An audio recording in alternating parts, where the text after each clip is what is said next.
घोसी में होने वाले उपचुनाव का प्रचार आखिरी दौर में है। कल प्रचार का आखिरी दिन है, लिहाजा प्रचार का शोर थमने से पहले बीजेपी और सपा के दिग्गज लगातार घोसी में रैली और प्रचार प्रसार कर रहे हैं।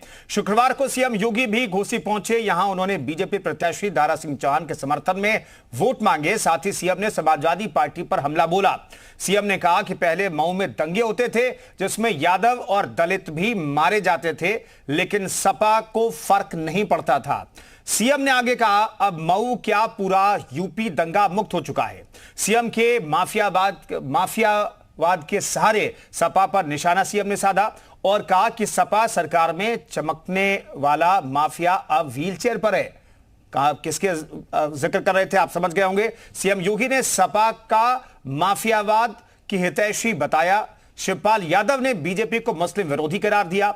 शिवपाल यादव ने बीजेपी पर बड़ा और गंभीर आरोप लगाया। दरअसल शिवपाल यादव का कहना है कि घोसी उपचुनाव में बीजेपी के इशारे पर पुलिस प्रशासन घोसी के मुसलमानों को प्रताड़ित कर रहा है। शिवपाल यादव ने यह भी आरोप लगाया कि घोसी के मुस्लिम समुदाय को डराने धमकाने के लिए उनके घरों की बिजली पानी के कनेक्शन काटे जा रहे हैं। सपा महासचिव के इन आरोपों को बीजेपी ने सिरे से खारिज कर दिया है। बीजेपी का कहना है कि उपचुनाव में हार हो रही है, इसलिए अभी से सपा के नेता हार के बहाने तलाश कर रहे हैं। तो खास पैनल के साथ चर्चा करेंगे, लेकिन पहले आपको दिखाते हैं रिपोर्ट।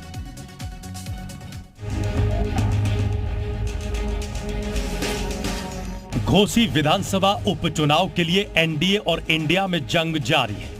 वैसे तो लड़ाई 5 सितंबर को लड़ी जाएगी और 8 सितंबर को नतीजे आएंगे, लेकिन ये परिणाम बीजेपी और सपा दोनों के लिए काफी महत्वपूर्ण माने जा रहे हैं। दरअसल इस परिणाम के जरिए दोनों ही दल अपनी ताकत का प्रदर्शन करेंगे। ऐसे में घोसी उपचुनाव बीजेपी और सपा की राजनीतिक पकड़ का विषय बन गया है।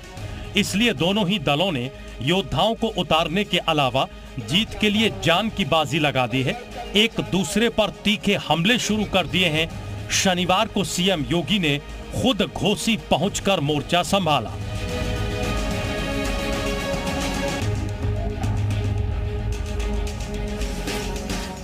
बीजेपी प्रत्याशी दारा सिंह चौहान को भारी मतों से जिताने की अपील करते हुए सीएम योगी ने कहा कि पीएम मोदी के नेतृत्व में देश विकास की राह पर अग्रसर है।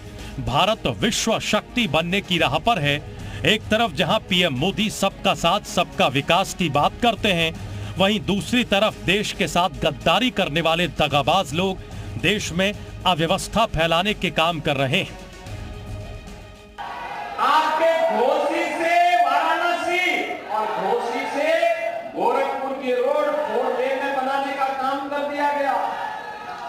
पूर्वांचल एक्सप्रेसवे मऊ से मात्र 2.5 घंटे में लखनऊ की दूरी तय करा दे रही है। माफिया मुख्तार अंसारी का नाम लिए बिना हमला करते हुए सीएम योगी ने कहा कि प्रदेश में 2017 में बीजेपी सरकार बनने के बाद असला लहराने वाले AK-47 लेकर चलने वाले माफिया आज व्हील चेयर पर अपनी जान की भीख मांगते हुए दिखाई देते हैं। वहीं सीएम योगी के दौरे से पहले शुक्रवार को सपा नेता शिवपाल यादव ने डीएम और एसपी से मिलकर निष्पक्ष चुनाव कराने की मांग की। शिवपाल का आरोप है कि मुस्लिम वोटर्स को डराया और धमकाया जा रहा है। तो पूरी तरह से निष्पक्ष और पारदर्शी होना चाहिए, लेकिन अभी बहुत सी शिकायतें मिली हैं। देखिए, अल्पसंख्यक मुसलमान भाइयों के मोहल्ले में जा करके घर घर जा करके धमकाया जा रहा है और कुछ ऐसे हैं वो तभी से वोट भी मांगने लगे भारतीय जनता पार्टी और धमकाते भी हैं, पकड़ भी लाते हैं। सपा के सामने अपनी सीट बचाने की चुनौती है।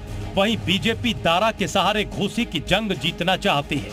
उपचुनाव में जैसे जैसे वोटिंग की तारीख नजदीक आ रही है, चुनावी सरगर्मियां बढ़ रही हैं। सपा और बीजेपी ने चुनाव प्रचार में ताकत झोंक दी है। दारा सिंह चौहान के सामने घोसी का चुनावी मैदान तो वही है, लेकिन चुनौती पूरी तरह से बदल गई है। 2022 में वो सपा के टिकट पर बीजेपी के विजय राजभर को 22,000 वोटों से हराकर चुनाव जीते थे, लेकिन इस बार उन्हें बीजेपी के टिकट पर सपा को हराना होगा। यानी घोसी में विधानसभा बाय इलेक्शन का खेल बीजेपी के लिए 360 डिग्री घूम गया है। जिसे पिछले साल चुनाव में हराया था, इस बार उसे ही जिताना है। ब्यूरो रिपोर्ट, जी मीडिया।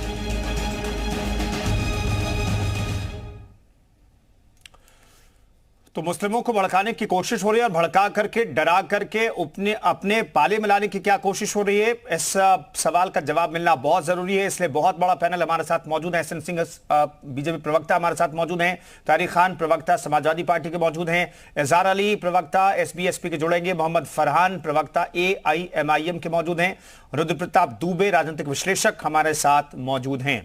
लेकिन पहला सवाल समाजवादी पार्टी से बनता है, क्योंकि तारिक खान साहब, आप लोग कह रहे हैं कि वहां पर मुस्लिमों के बिजली पानी काटे जा रहे हैं, डराए धमकाया जा रहा है, ऐसा वाकई में है क्या?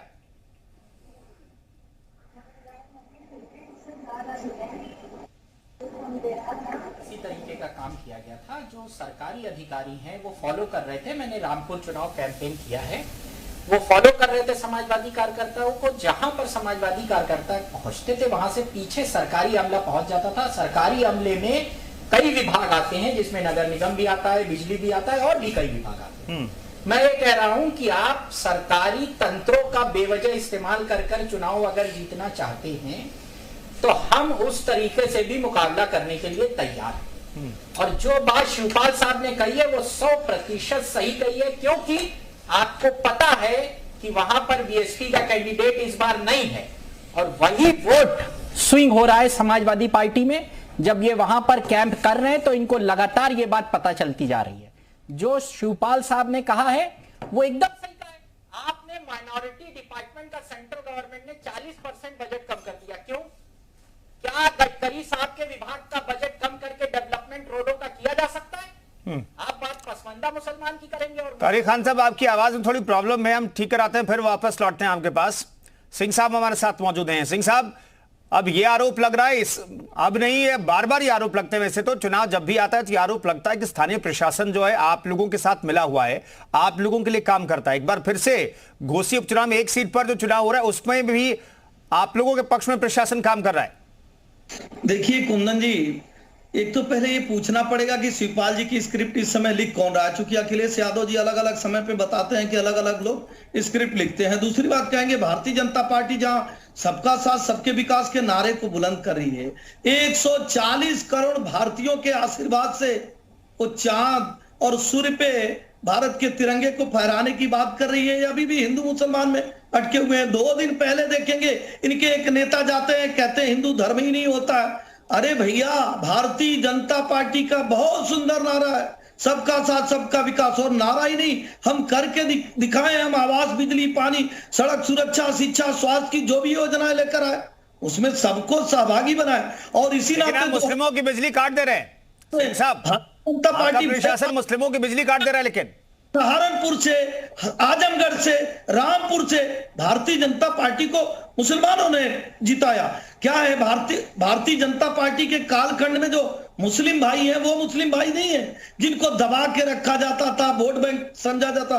प्रधानमंत्री जी ने कहा नहीं, एक हाथ में कुरान दूसरे हाथ में लैपटॉप होगा। आधुनिक शिक्षा को बढ़ावा मिल रहा है, वो सरकार की योजनाओं का लाभ ले रहे हैं। अब समाजवादी पार्टी को डर लग रहा है कि आजमगढ़ का किला भी ढह गया, रामपुर का किला भी ढह गया और देवबंद से भी मुस्लिम भाई भारतीय जनता पार्टी को वोट दे रहे हैं, तो निश्चित तौर पे उनको बौखलाहट होगी। मैं कहना चाहूंगा सिंह साहब, मैं एक चीज जानना चाहता हूं, यहां पर तो 1-to-1 फाइट है, फिर भी मुस्लिमों को इस तरीके से डराने की क्या जरूरत है? अगर समाजवादी पार्टी डरा करके वोट लेने का प्रयास कर रही है तो यहां पर तो 1-to-1 फाइट है, मुस्लिम किधर जा ही नहीं सकते, या तो आपकी तरफ जाएंगे या उनकी तरफ जाएंगे। आप लोगों ने पसमानदा वाला जो दांव खेला है उसमें तो डर नहीं है समाजवादी पार्टी को। नहीं, देखिए कुंदन जी न्यूज बड़ा जिम्मेदार चैनल है और 2019 का जब परिणाम आता है सहारनपुर का, बुलंदशहर का, बदायूं का, बरेली का, रामपुर का, तो उसमें दिखाया जाता है कि हमारी जो मुस्लिम बहनें हैं, हमारे जो पसमानदा समाज है, जो अति पिछड़े मुस्लिम हैं, बहुत सारे लोग वो भारतीय जनता पार्टी के लाभ लेते हुए लाभार्थी वर्ग बन के भारतीय जनता पार्टी के साथ जुड़ते हैं। विकास में कौन भागीदार नहीं बनना चाहेगा?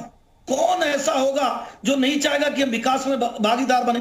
भारतीय जनता पार्टी जो सबको विकास में भागीदार बनाई है, इस नाते लोग 14, 17, 19, 22 में भारतीय जनता पार्टी को वोट दे रहे हैं। और समाज